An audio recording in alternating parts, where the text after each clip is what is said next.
Magandang tanghali mga kabay. So ito po yung pangalawa ko na repair mga kabay. Ang model ito mga kabay ay Dito 5501. Ito po yung 5 kilos na combination, ano ba to? Combination hammer drill ng DeWalt. Ayan. So dalawahan po ito.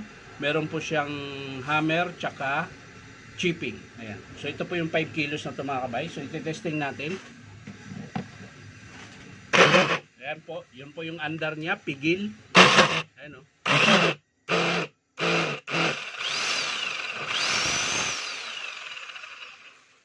So minsan pigil siya, tapos ayun, nangangamoy guma. So maaring sira yung bearing nito. O kung ano pa man, so titingnan natin mga kabay, bubuksan natin para malaman natin kung ano talaga ang naging dahilan. Ayan. So tara mga kabay, samahan nyo ko, kakabit po natin. So yan mga kabay, nakalas ko na po yung mga screw. So tatanggalin na po natin ito. Ayan.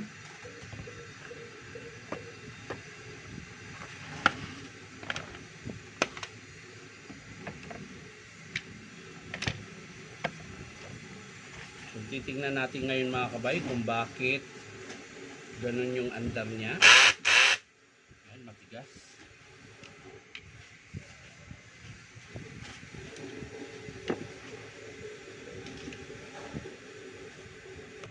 So yan mga kabay, natanggal ko na po yung screw. Ginamitan ko po siya ng impact. Yun, matigas din yung yung pan, hindi natin mahugot. Kailangan natin ng langis. So yan mga kabay, ininit ko na po siya. Ayan. Kaya po siya matagal kalasin dahil kinalawang po. So ayan, tinanggal ko na rin po yung carbon brush niya. So ayan mga kabay, ito po yung sira mga kabay. Ayan, lakas po ng palag. So bubuksan po natin yan mga kabay para malaman natin. Ayan.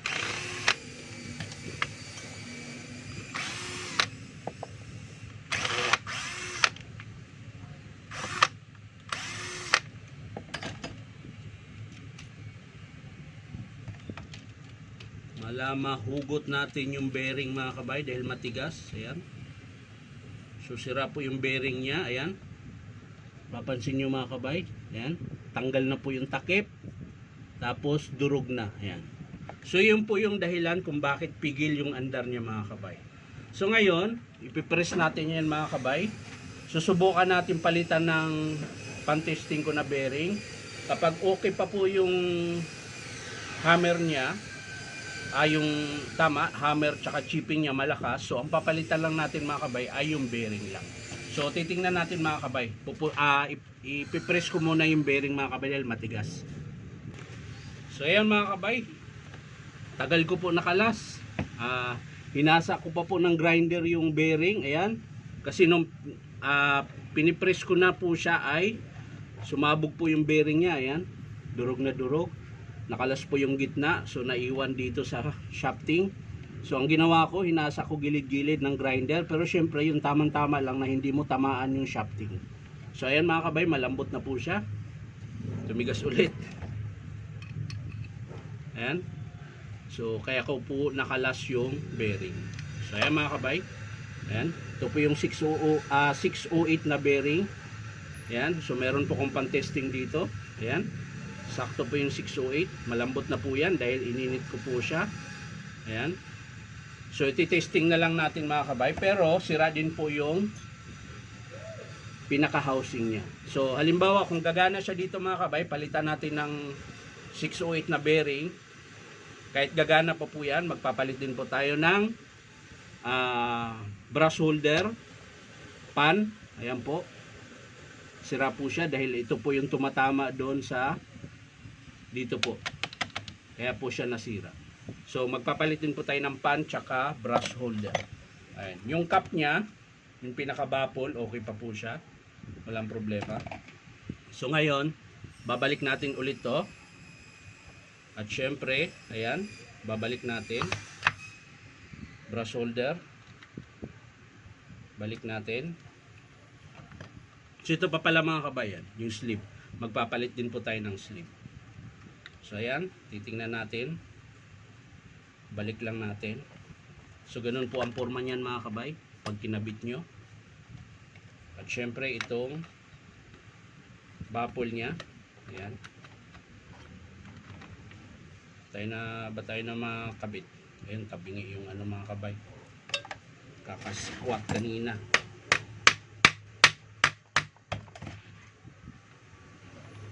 Yun. So pasok na siya mga kabay. Lalagay natin yung 4 na screw.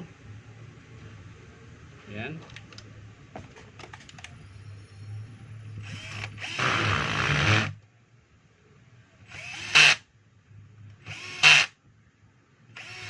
Ayan.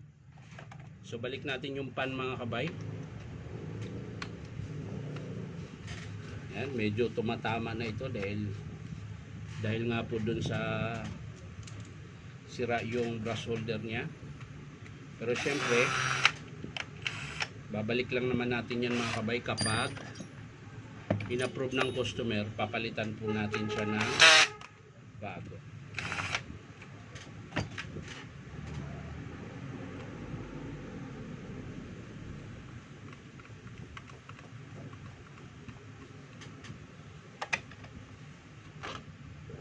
Ayun yung humigpit mga kabay. Walang pang kontra. Yan. So kailangan muna natin dito.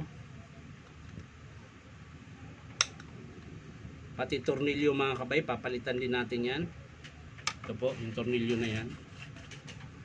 Papalitan din po natin yan.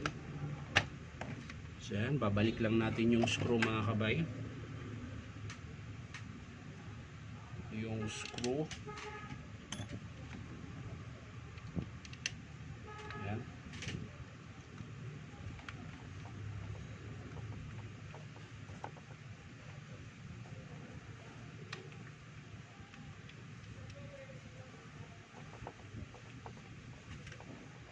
So sa mga gusto magpa-repair mga kabay, punta lang po kayo dito sa Powerman Hardware, 530 T. Alonso, Santa Cruz, Manila. Yan.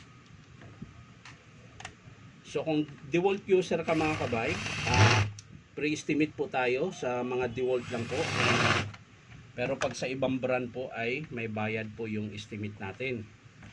Dahil hindi po ganun kadali mag-estimate. Minsan gagamit ka ng electrical, gagamit ka ng hinang.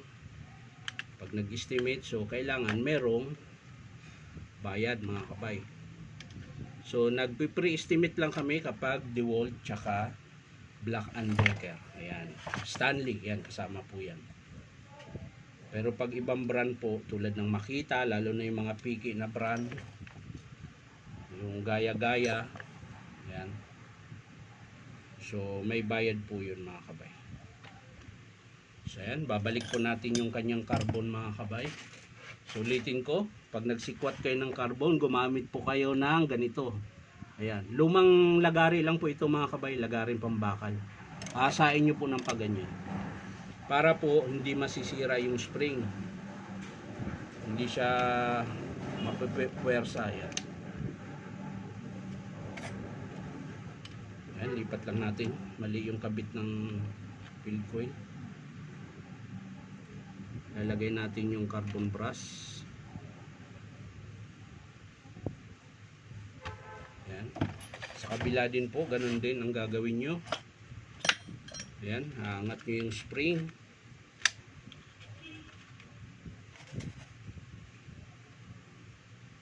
Alas 12 na, Gel. Wala pa. Ayan.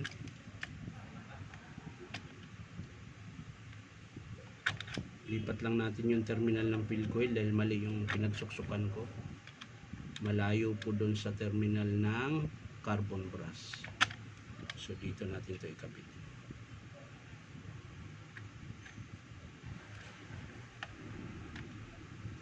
Yun. So ayan, okay na mga kabay. Nakabit na po natin. So hindi ko na po ikabit yung ano, yung kakabit ko na rin para isahan na lang.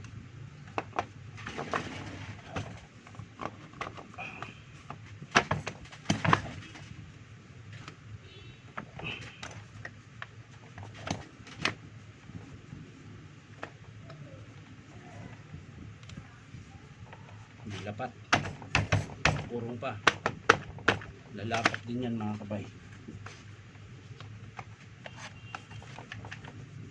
Ayan.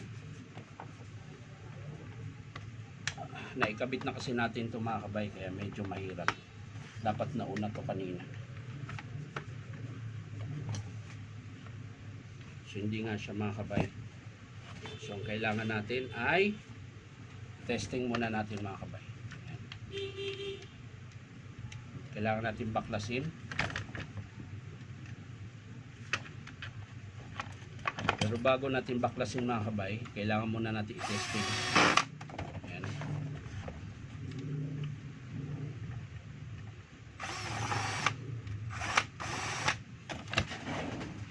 I-testing natin ngayon kung pahinto-hinto pa rin siya. O pigil pa rin ba?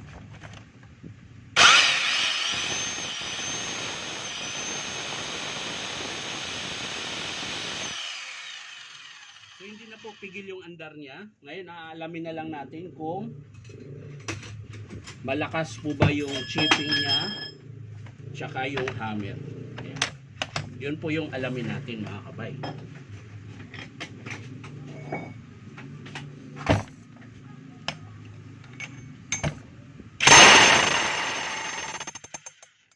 Lagyan natin sa chipping mga kabay.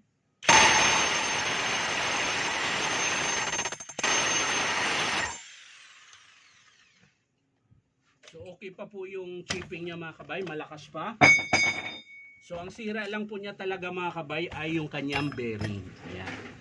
So ang estimate ko dito mga kabay, papalit po tayo ng bearing. Ayan, 608. Tapos yung sleeve na kinabit natin kanina, medyo maluwag na yon. Tapos ito brush holder at yung kanyang pan. So yan po yung estimate ko mga kabay. Hindi ko na po papakita kung paano buuin. Papakita ko na lang sa inyo mga kabay kapag in-approve ng customer. So ulitin ko mga kabay, ang papalitan natin sa dito 5501 na 5 kilos ng DeWalt jackhammer ay pan, brush holder, 608 na bearing, tsaka sleeve. So yan lang po yung apat mga kabay yung ikakabit natin kung sakaling i-approve ng customer. So maraming salamat ulit mga kabay sa panunood at pa-like and share na rin po. At syempre po baka naman pwedeng subscribe nyo po sa aking YouTube account na Inom Tabay. So maraming salamat. Bye bye.